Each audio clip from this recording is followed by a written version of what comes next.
But before learning more about the Old Testament books, how about I just share the story with you of the Old Testament on this map in about 2 minutes. Let's try it. Ready, set, go. The Old Testament starts up here with creation and the fall of man, and God eventually calls Abraham and promised the land.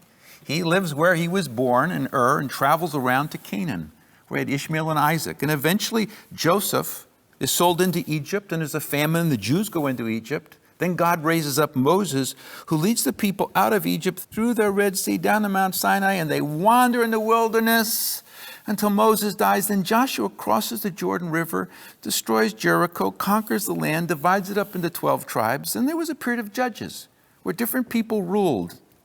And at the end of the judges, a new period begins called the United Kingdom, where one king ruled all of this land, like David. And then after Solomon died, his son came on, and he was a terrible leader. The people said, we don't want to follow him at all. And the nation split in half, just like this. This was Israel, and this was Judah. And eventually God raised up Assyria up here, who came down and conquered Israel and scattered them up here. And later on, the Babylonians came around here and conquered Judah and brought them back to live in Babylon. We call this the exile. Then Persia came and conquered Babylon.